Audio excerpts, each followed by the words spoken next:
This is ECE 341 Random Processes, Part 1, Lecture 14. In today's lecture, we're going to take a look at continuous random variables. And the way we're going to introduce this is by looking first at a discrete random variable and working in the limit to see its connection to a continuous random variable. That will give us some insight into how we describe continuous random variables and how they're different from our description of discrete random variables. So let's start out in the following way. I'm going to go ahead and draw on the left here a unit circumference circle, and then we're going to divide that circle into n equal pi pieces. For the particular drawing that I have here, even though I show it starting at 1, and that's going clockwise from the top of the circle around the circle until you end just at the top again at y equaling n. There's going to be n pieces. I've shown this with 6 pieces right now, so I've shown the n equals 6 case.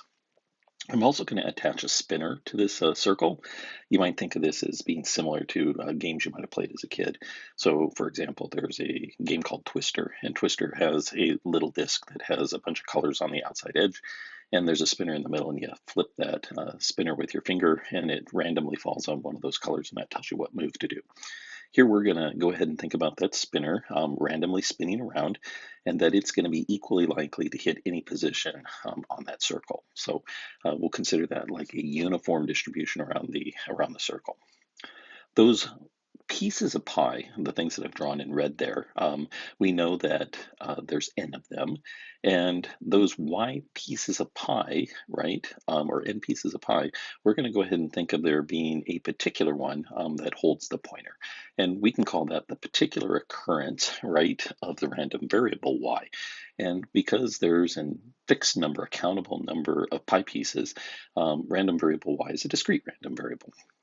The last thing we're going to do is we're going to go ahead and measure the distance from the top of the circle in a clockwise direction to the pointer. And I would make a note here that that distance, right, goes from 0 to 1 over an uncountably infinite number of points. It's on the continuum from 0 to 1. So we can think of that as a continuous random variable, right? So it's a little different. It's not a value we can count. It fits on a finite interval, but there's an uncountably infinite number of points, and they come across a continuum of values. So that measured distance x from the top of the circle goes around, and in the particular configuration we have shown here, we can see that my pointer is sitting there pointing over at the 3 o'clock position, if we were thinking of that as like a clock. And so my x there would be a quarter, right? Because it's a quarter way around, and the circle itself was unit circumference. We also notice that that x is going to be laying inside of some pi piece, and the particular pi piece it's laying on in this case is pi piece number 2. So a couple of things that we can do. We can start building some mathematical models here, and we'll start with some of the stuff with the discrete. So if I look at the probability mass function for random variable y, right, which tells me which pi piece I'm on, that can take on a particular number of values. They were all equally likely, and all those pi pieces were exactly the same. So if I have n things and they're all equally likely, we know that their overall probability is 1 over n. And we said we were going to count these guys starting at 1. So for the values 1, 2, all the way up to n, the probability mass function for y would be 1 over n, and it would be 0 otherwise, something along those lines. So we have a discrete uniform random variable in this particular case, and the number of pieces depend, of course, on my choice of n. We can also look at this case that if, right, my random variable x takes on that value x, little x, right, we note that y is equal to the ceiling function of n times x, something along those lines. So x is completely contained in that piece y, for example, and we can get y from x. Let's take a look in this particular case. There we saw x was equal to a quarter. So I'm going to go ahead and mark that down here in this particular case. So we see that x is equal to 1/4 for the particular case I'm on. We also saw in there that n was equal to 6 and that y was equal to 2. Well, let's go ahead and see if we can get that value y equaling 2 using x and n in this mapping that we just talked about. So if I look at this mapping over here, right, the value of y, we just take n times x, something along those lines. So in this case, 6 times 1/4, right? So if I looked at the ceiling function of 6 times 1/4, that's going to be equal to the ceiling function of what's 6/4? Well, that's 3/2 or 1.5. What happens when I round 1.5 up? That's going to be equal to 2. And so sure enough, we see that that guy matches as we would have expected. So by taking n times x and taking its ceiling function, right, we can get the value of y, or the pi piece that is going to contain that pointer, if we wanted to think about it in that way.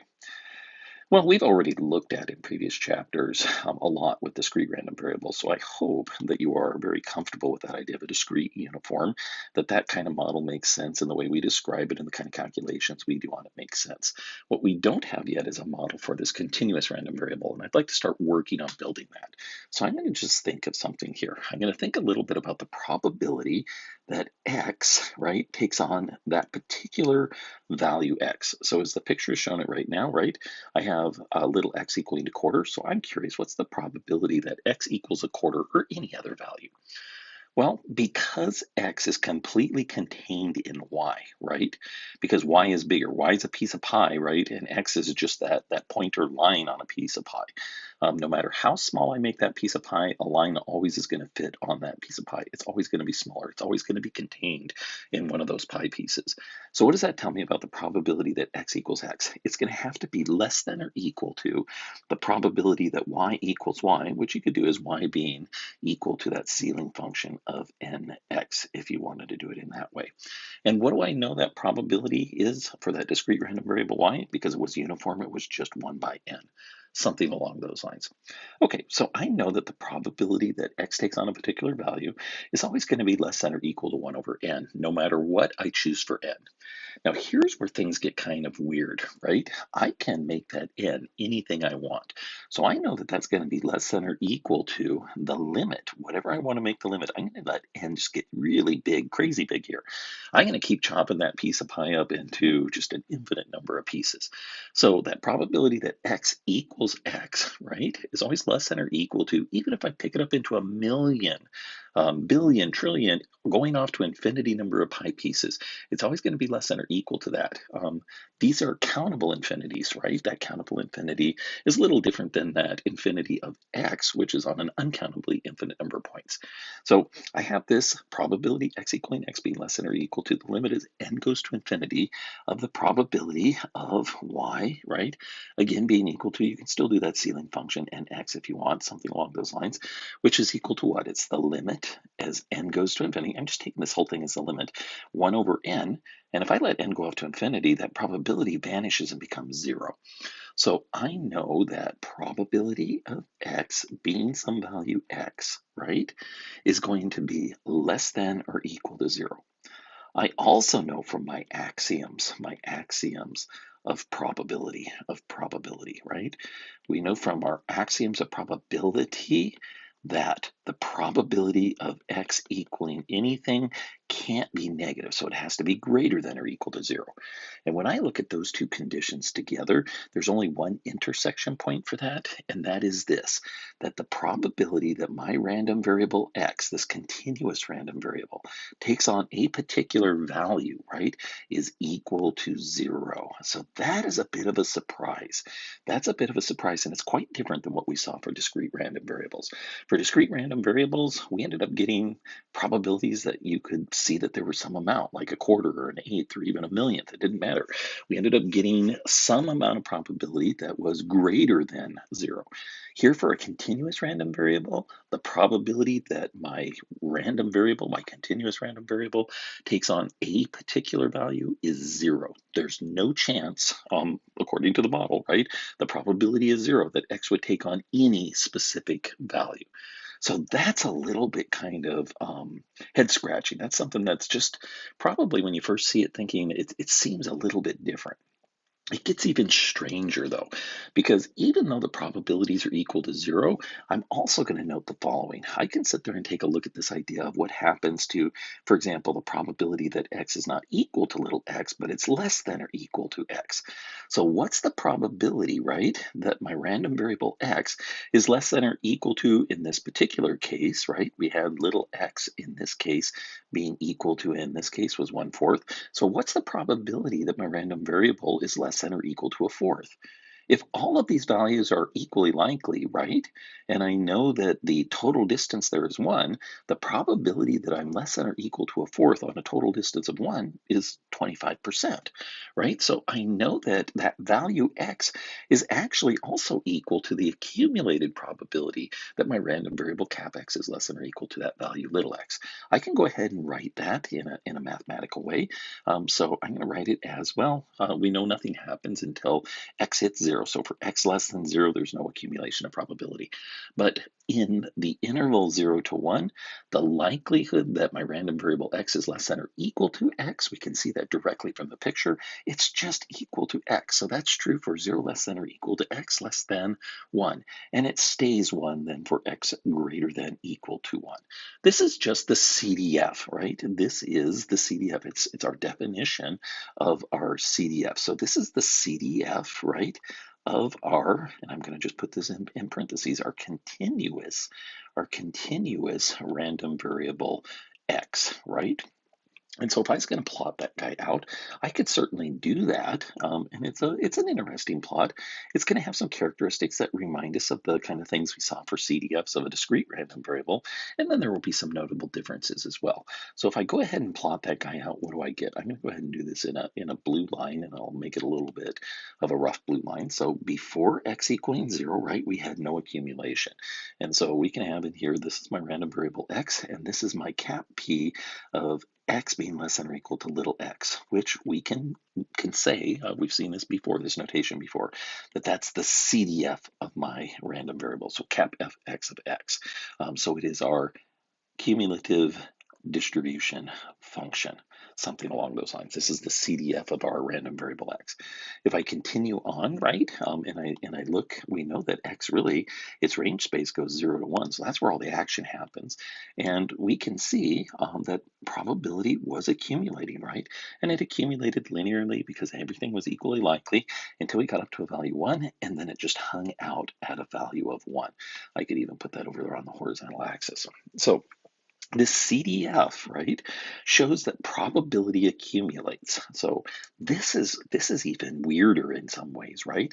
So I'm gonna kind of add this in a little bit of a strangeness. So note, right, that our CDF shows, it shows in this particular case, it shows, if I can get this thing to work out, I don't want that. Let's try, oops, oh my goodness.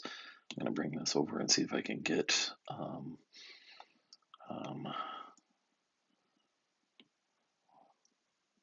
that thing out, and I'm going to keep going backwards. I want to be able to erase this if I can get it to work. There we go. So back to this thing. We're going to note that in this particular case, that the CDF, right, the CDF of our random variable accumulates probability. It accumulates probability.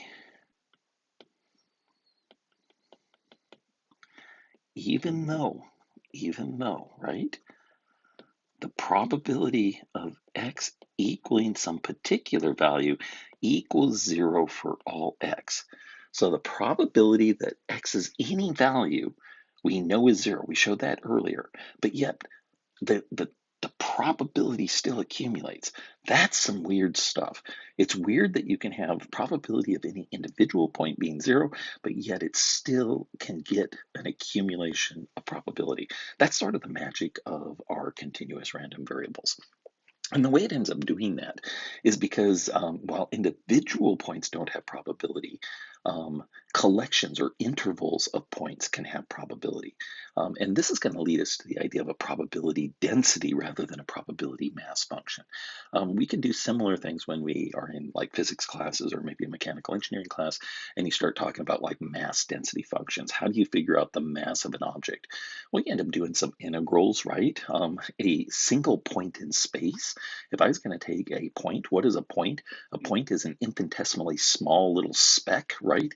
It has no volume. So if I take a point in space, it has no volume and therefore has no mass. But if I integrate those points, right, in all three directions, I can get a volume, and I know a volume can hold stuff, right? It can hold mass. And so I can take a density function that tells me how mass would be distributed through volume, and by integrating that density function, I can find the overall mass in that volume. Well, probability works in a very similar way. So we're going to talk about probability density functions as we go as well. So some things to know on this, right? I'm just going to make a few notes.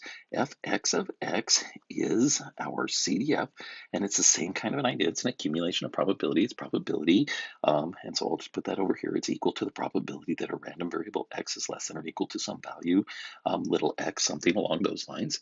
And it is a little different from our CDFs of a probability mass function, because it is now what is called a C0 continuous function. That means it's continuous from both the right side and the left side.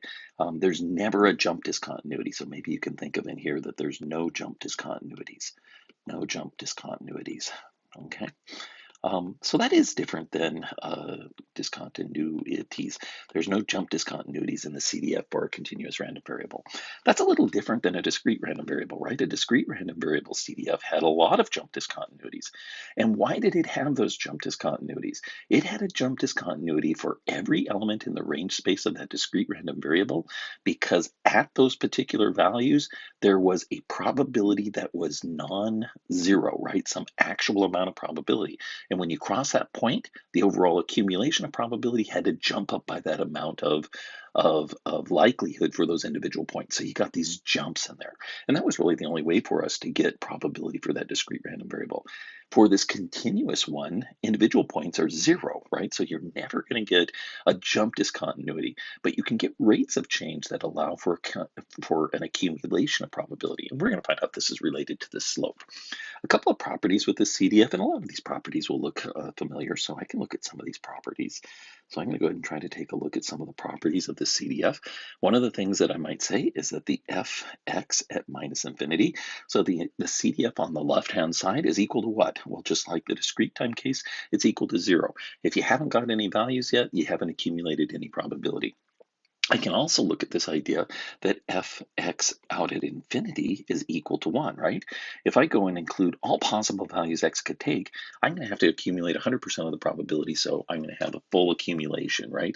Fx being equal, fx at infinity being equal to 1. I can also do things like I saw in discrete time. I can look at the probability that random variable x is between some value x2 and x1, for example. And it's the same sort of notation. So probability that x1 is less than, the random variable x is less than or equal to x2, right, is going to be equal to the CDF fx at x2, the accumulation up through and including x2, minus the accumulation up through and including x1, something along those lines. There is that assumption that x2 is greater than or equal to x1, which really no problem in this particular case. So I can get the probability of being over an interval, right, just by taking the difference in the CDF function, something along those lines. I would say that there is a couple other things about the CDF that seem a little bit different. And that's that idea, again, that it does not have the jump discontinuities, right? And it ends up being a smooth kind of function. So that C0 continuity, if you think about that last CDF that we just had, right? It started at 0, and then it ramped up to 1, and it stayed at 1. And if you'll notice there, I never took my pen off the paper as I did that. I never had a jump discontinuity. So that is a function, right, that is continuous in function value. It's maybe not derivative continuous, but it's functionally continuous. And in mathematics, they call that C0 continuity.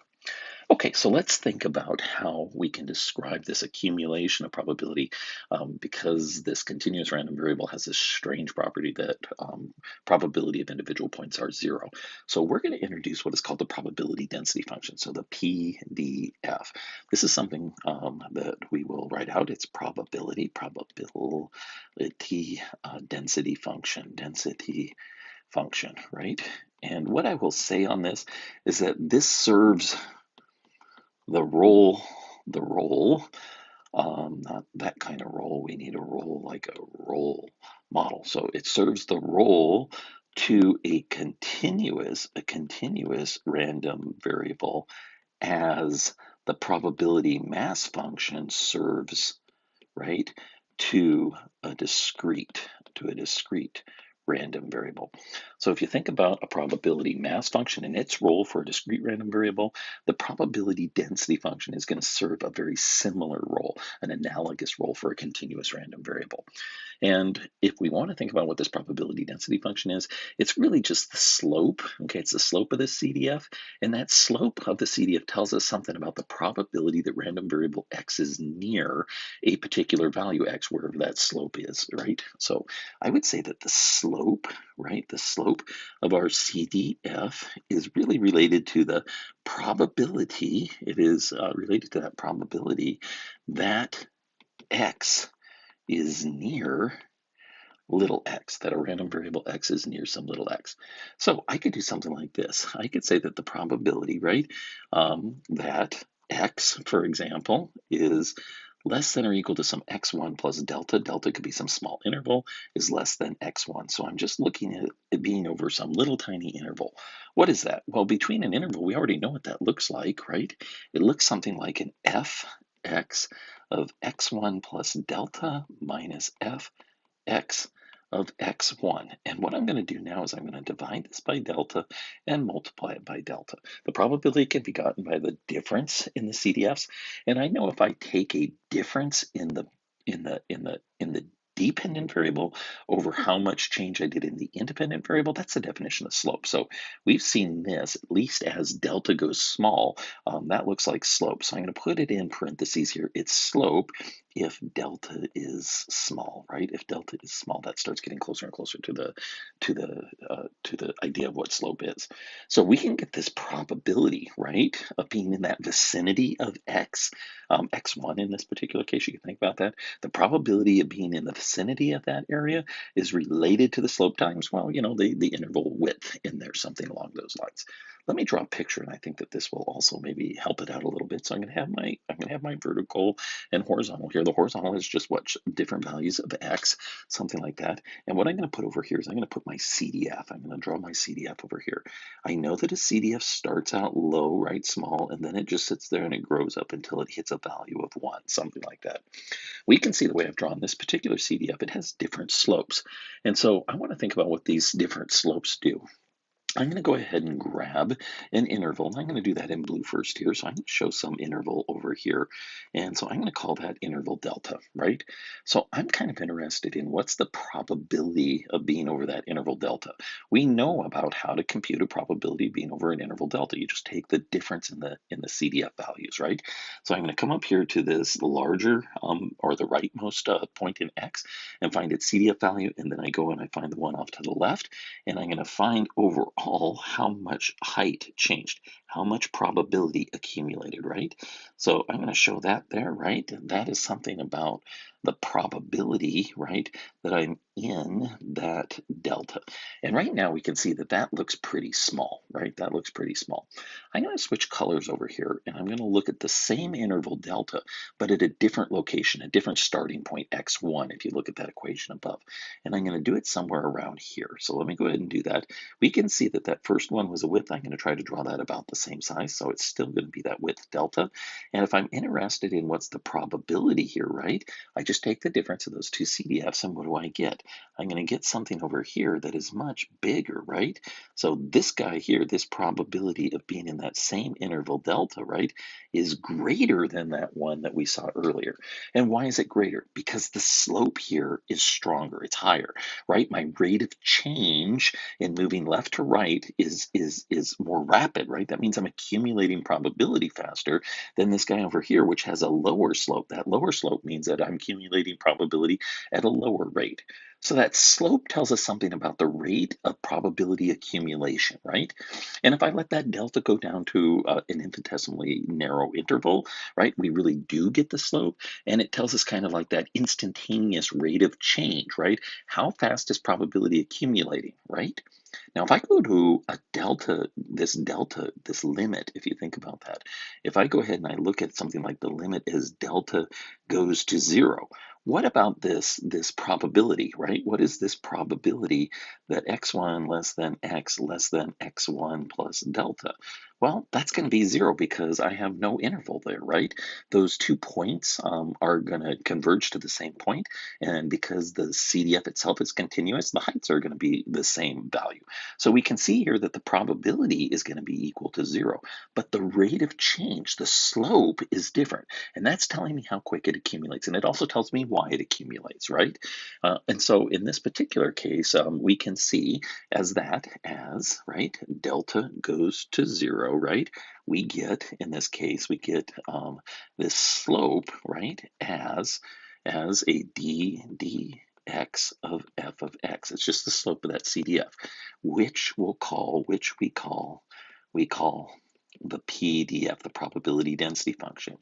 And it tells us what? It tells us kind of how quickly probability accumulates, I can get this, accumulates as a function of x. The greater the slope, the quicker the accumulation. The slower the slope, or the lower the slope, the less the accumulation. So the probability density function of random variable x is, and we're going to give it its own kind of notation. A probability mass function we did is what? We did p sub cap x of parentheses little x. Here we're going to use a script f, so f of x of little x. That guy is my PDF. My PDF is going to be notationally called that guy, that fx of x, and we're going to define it as what? It's the derivative with respect to x of the CDF. So there's a direct connection between CDF and PDF, just like there was a direct connection between CDF and PMF when we were talking discrete random variables. What are some of the properties that we can get for the probability mass function? A lot of these are going to look very similar to what we saw for properties of the probability mass function for discrete random variables. So for a probability density function, let's look at a few of these properties, some of the properties we might get on this.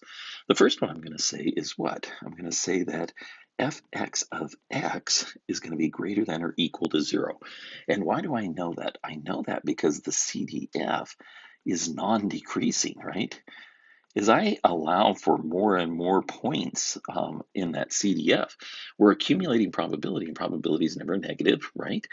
You can't have negative probabilities. It also tells us something that ddx, f of x, right, is always greater than or equal to 0. The slope can never be negative. A CDF never has negative slope. The CDF for a continuous random variable never has negative slope. That means when you look at the slope, right, the PDF, which is the slope of the CDF, is always going to be non-negative. And you can think of that as being very similar to this idea of not having negative probabilities. It just means that I cannot be accumulating probability in a negative way, right? A negative slope would mean somehow that is your values included more and more points, right, in that accumulation, that somehow you could make the overall likelihood get smaller, that by including more you get less. That just doesn't make any sense. So very similar to the idea of a probability being non-negative. Okay, so our CDF, much the same that we had for discrete time, and the PDF, very similar to the PMF, except for now we know it's not a probability, it's a probability density, but it still can't be negative. It's a similar kind of test. We can return and get the CDF fx of x. So I can go the other direction. If I can get little fx as the derivative of cap fx, the derivative of the CDF, I should be able to get the CDF as the integral of the probability density function. And so that's not too bad. It's just accumulation minus infinity up to x of my probability density function, right? Integrated up. So it's just an accumulation of that probability density. So as I accumulate more and more and more, just like the CDF for a discrete random variable was an accumulation, it wasn't an integral, it was a sum, right? We just accumulated up as much probability up to the point of x. This CDF is just accumulating all that density up to x, okay? So this really just comes from the definition. That really just comes from the definition. It's from the definition of our probability density function fx of x, and the fact that fx of minus infinity equals 0, that it starts out with no accumulated probability. Book has some more details here if this isn't obvious. I think most of these are just really straightforward. What's the other thing we know? That if I integrate from minus infinity to infinity of fx of x dx, what should I get? I should have the total accumulation of probability. That's like looking at the CDF all the way out to infinity, right? That just in this particular case would be saying something like, hey, let's look at this case where x goes to infinity, and I know what the CDF out at infinity equals. That should be 1. So a probability density function can't be negative, right? And it must integrate to 1, just like a probability mass function cannot be negative, and instead of integrating, it has to sum to 1. Now, there are a couple little quirky differences, and we'll see some of that as we go along here. The other one that I might do is I might note again that when it comes to continuous random variables, it's usually intervals that we're talking about. What's the likelihood of being over an interval rather than an individual point? Because we know individual points have 0 probability. So we could say something like this. What's the probability that little x1 is less than x is less than or equal to x2? And I forgot my 1 over there, something like that. So being on some interval. We'd already shown that that was fx of x2 minus fx of x1. So we'd seen that. But we can also get it straight from the probability density function, right? We can have it as an integral from being just a little bit past x1 all the way up to and including x2 of my fx of x dx. So I can get probability of being on an interval, right, x1 to x2, just by integrating my probability density function over that interval. I will make a little comment here. That plus sign that I show right there is me being just a little bit extra, picky on some of the math, and that comes out of the fact that that's a less than rather than a less than or equal to. I'm not sure that your book actually uses that plus sign, and it really won't matter for traditional continuous random variables. However, later we're going to make a kind of a modification to our continuous random variables, and we are going to entertain the idea of something called a mixed random variable, which has both some continuous kind of random variable character, but also has some discrete random variable character. And in that particular case, things like inclusion of points can matter. So I just want to be a little careful from the outset on that, just to set us up for success as we go on a little later. So this one up here, right, the PDF, the probability density function, right? So we can think of it in this way. The probability density function corresponds, right? Corresponds, or maybe I should say that the area, maybe the area of a PDF corresponds, it corresponds, right, to the probability of being in an interval, something along those lines. Okay, so let's go ahead and return back to our pointer example. If you remember from our pointer example, we had a CDF. So I'm going to go ahead and look at that CDF, fx of x, right? And it was 0 before I hit 0, and then it ramped up as x, right, until I hit a value 1, and then it hung out at 1, something along those lines. So that was our CDF. If I take that guy and I differentiate it ddx on that guy, what do I get in this particular case? ddx is just the slope. In the first part there, before 0, right? What is that slope? That slope is just 0, right? The derivative of 0 is just 0. And in fact, after 1, right, if I come out here to that value 1, after 1, what do I get? I get the derivative of a constant 1. Well, that's also 0, so that guy's going to be 0. In the interval between 0 and 1, I had x. Well, what's the derivative with respect to x of x? It's just 1, right? Something like that. So I'm going to have this guy coming in and having a value of 1 over the interval 0 to 1. So this particular one, this derivative of that probability CDF, that CDF function for our random variable x, this is my probability density function, little f sub x of x. Let's see if it fits those basic categories. Is it non-negative? You bet, right? Does it integrate equal to 1? Well, what's the area of this guy? If I look at the area of this guy, it's a little rectangle, width 1, height 1. The area there, right? The area of this guy, area equals to 1. We see that that guy is always greater than or equal to 0, so it's not negative. It's looking good. It looks kind of like we would expect a probability density function to take a look at. If I was going to go back to this idea of doing something like, what's the probability that x was less than 0? Another way of writing that would be something like this. It'd be, what is the probability, right, that 0 is less than, and let's just do that, less than x, less than x, less than equal to a quarter, something like that. Now I could do that as a difference of CDFs, but I can also do it as an integral of my PDF. So it's going to be an integral from 0 to a quarter of my PDF, and what is it over that? Well, over that interval, it's just 1, right? And I'm going to do a dx in there.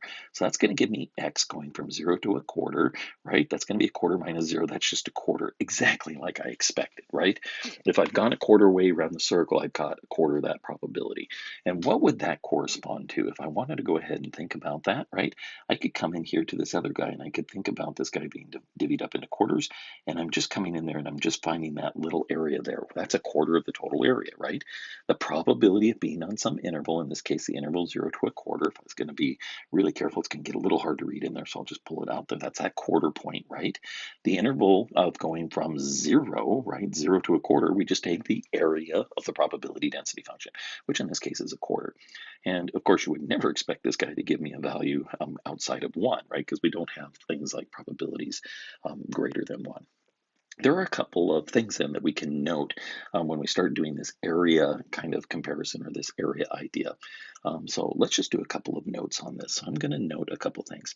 Probability mass functions, those things from a discrete random variable, right, must have, so they must have values that are greater than or equal to 0, and that they have the sum of the values, right, equaling 1, and the values themselves, right? If I take a look at the values, if I look at the values here, because it's a sum, the values themselves must be no bigger than 1. Otherwise, and the only way it could be 1 is if there was a single value. That wouldn't be too exciting of a random variable, but the largest they could ever get is a 1.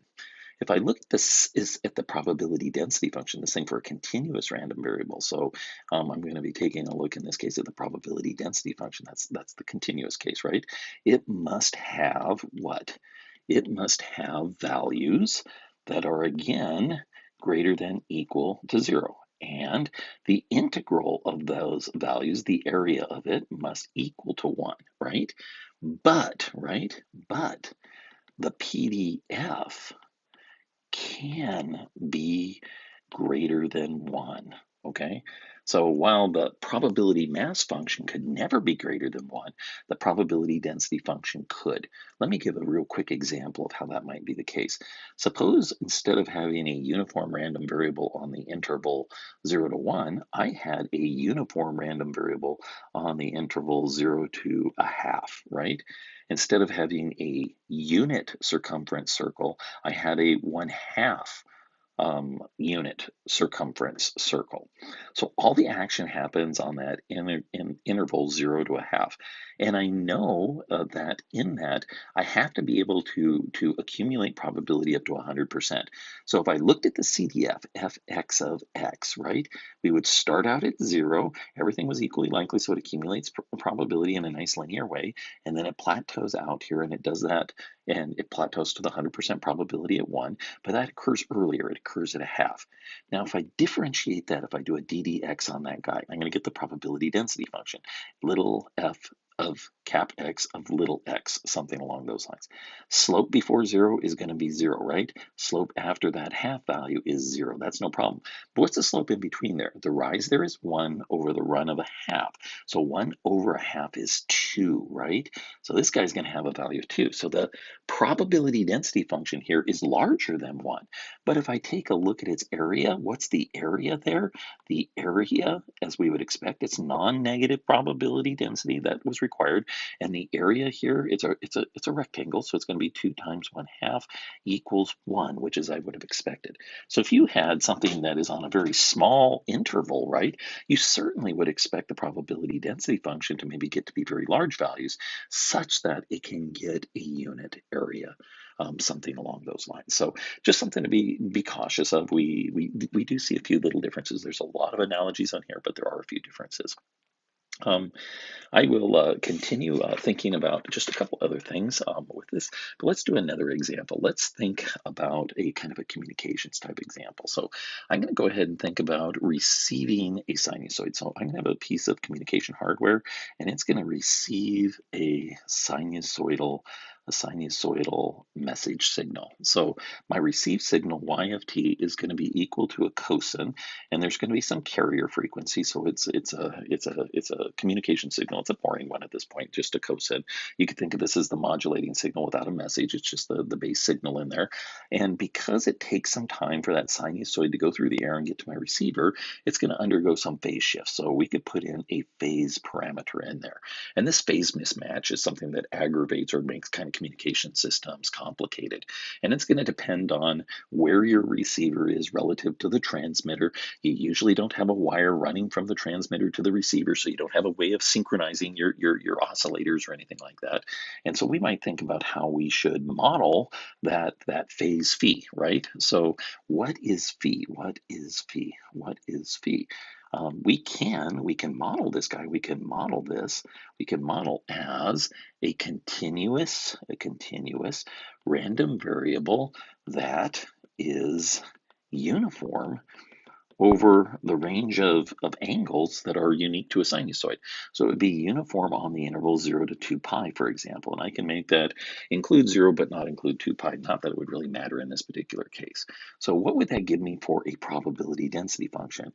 My f of, let's call it cap phi of little phi, something like that, is equal to its uniform. So it should be equally likely. It's going to be over the interval 0 less than or equal to phi less than 2 pi. So it's 2 pi in width. That means it's going to have height of 1 over 2 pi, right? So a little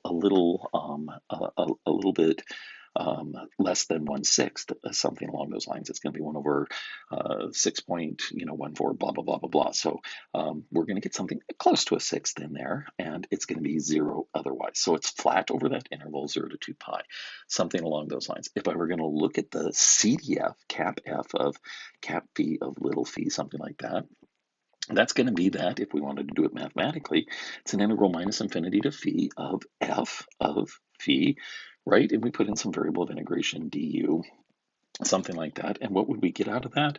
Well, we would get 0 for phi less than 0, and then we would end up getting phi over 2 pi for 0 less than or equal to phi less than 2 pi. And once we had phi equaling 2 pi, well, then you get 2 pi over 2 pi, which is 1, right? That's going to be for phi greater than equal to 2 pi, something like that. So what would these guys look like? If I drew them out, right, if I wanted to look at little f of phi, and this is a function of phi, we're going to go from 0 to 2 pi, right? Those are the ranges of angles that are unique in something like a sinusoid. Any other angle that you could picture is just a copy of this. It doesn't give you any different value. So we're going to have something going uniform over this guy, something like that. And it's got height 1 over 2 pi. It is non-negative and integrates to 1. What does the CDF look like? These are just kind of special cases. They look very similar to what we just saw before, just our interval's a little bit different, and the story behind kind of this model is a little different. So here we're going to be 0, then we're going to start accumulating stuff, and once we hit that value 2 pi, right, we're going to be at a value of 1. That's my cap f, cap b of phi, something like that. Okay. Now, you could sit there and say things like, we're going to get to this in just a few minutes, what would be the expected value of this random variable? If you remember, for discrete time, expected value was kind of like the balance point of the probability mass function. Well, guess what? Expected value for a continuous random variable is going to be the balance point, right? It's going to be the balance point for the probability density function, which in this case here, we could guess it being equal to pi, something along those lines. One of the reasons I give this particular example is we could certainly think of phase being something between 0 and 2 pi, but we could do something alternatively. So I could say an alternate model, right? An alternate model on this guy. We could also do something, I won't go through all the pictures in here. We could also do something that it is uniform, right? It could be distributed uniformly on the interval minus pi to pi. That's also a possibility that we could do as far as a model that would still include an interval 2 pi. So that's a little different, and you might get a different expected value there. So the expected value of the first model I had was pi. The expected value of that guy might be something like 0. It's still going to be a probability density function that's non-negative. It's still going to have likelihood of 1 over 2 pi. It will just be over the interval minus pi to pi. Both would work equally well for this particular situation, for this particular application, but they seem to have some differences, and sometimes those differences are things that we need to think about just to make sure that we properly use those guys. A couple of points before I get to expectation, and then once we do the expectation, we should be done for the day. So some few other comments in here. I would say for random variables that are strictly continuous, strictly continuous. Maybe a better way of saying that would be to just say it was that C0 continuous that we talked about, right? No single point has any probability. And that's different than how we did things with discrete random variables. So no single point for this continuous random variable where we think of having that kind of continuity in its CDF, right? Has any probability, something along those lines, right? And so we could think of things like the interval 0 to 1 not inclusive, or the interval not inclusive of 0 but including 1, or the interval including 0 but not inclusive of 1, or the interval 0 to 1, right? All of these intervals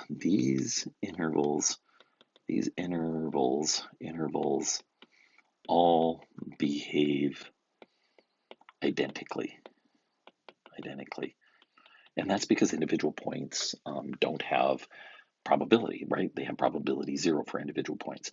So the inclusion or exclusion of single points, right, aren't going to matter. That means what? It means that for continuous RVs, we can tolerate being maybe a little lazy.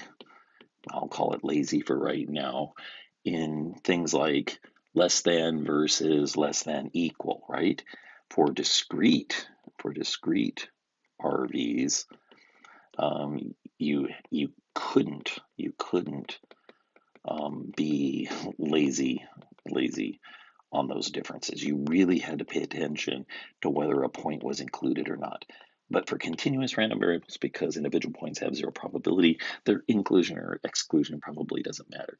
I'm going to still suggest that you be diligent in those, because later when we get to the mixed random variable case, we'll find out that inclusion of points can matter. Okay, just a very quick run through expectation. It is so similar to discrete time. I don't think we have to overhit it. And it's actually easier because it involves integration rather than sums, and it's exactly what you would expect. So let's go ahead and think about expectation. We'll end the lecture with this. So expectation, and I am just going to say under expectation, it's what you expect. It's what you expect, right? So expectation, and maybe I could have been a little more clear here, expectation, and this is for, right, a continuous random variable. It is what you would expect on here. So let me just quickly summarize this, and I think you will find there's really nothing here that would not be what you would expect. What is the expected value of some function of a continuous random variable? If this was a discrete random variable, right, we would sum over the range space, right, of a random variable, the function g of x times the probability mass function. We know that for continuous, we aren't going to be dealing with sums, we're going to be dealing with integrals. We can go from minus infinity to infinity. That will include the range space, and the probability now density function instead of probability mass function would be 0 in those areas that are not part of the range space. So integrating zeros doesn't change anything. So we can keep the limits very simple, minus infinity to infinity. It's of what we are expecting, so g of x, weighted by not the probability mass function, but the probability density function. So fx of x dx. It looks almost identical to the expectation we saw for discrete.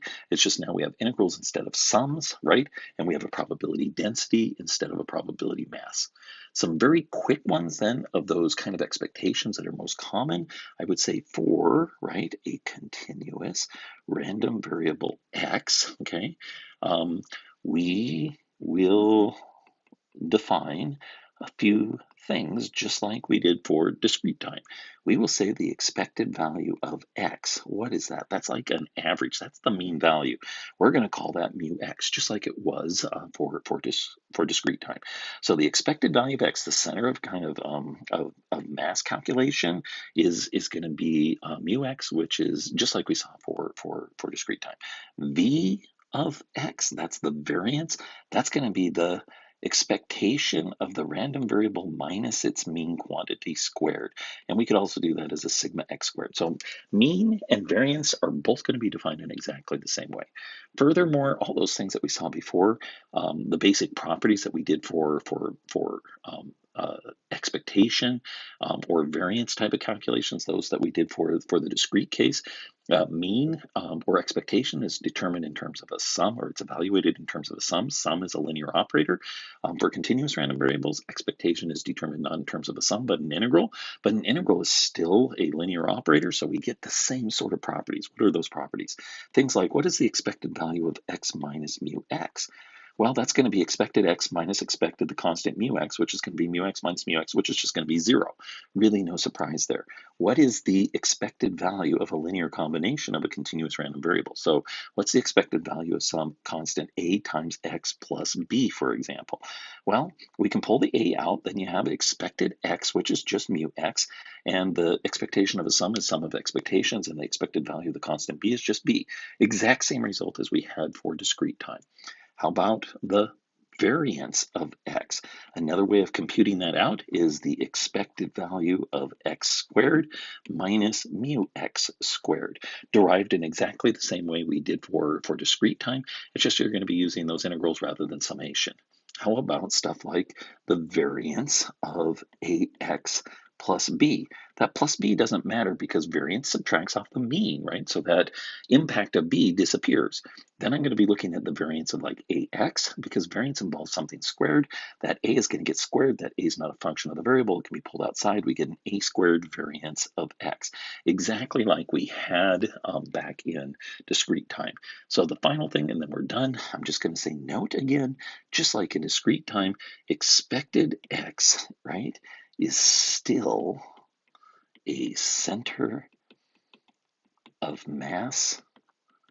A center of mass, you could think of that as density perhaps, right? Center of mass or center of density calculation, right? If you want to put it in a slightly different way, it's the balance point. It's that balance point of the probability density function. Next time, we're going to talk about families of continuous random variables and continue our work through chapter 4.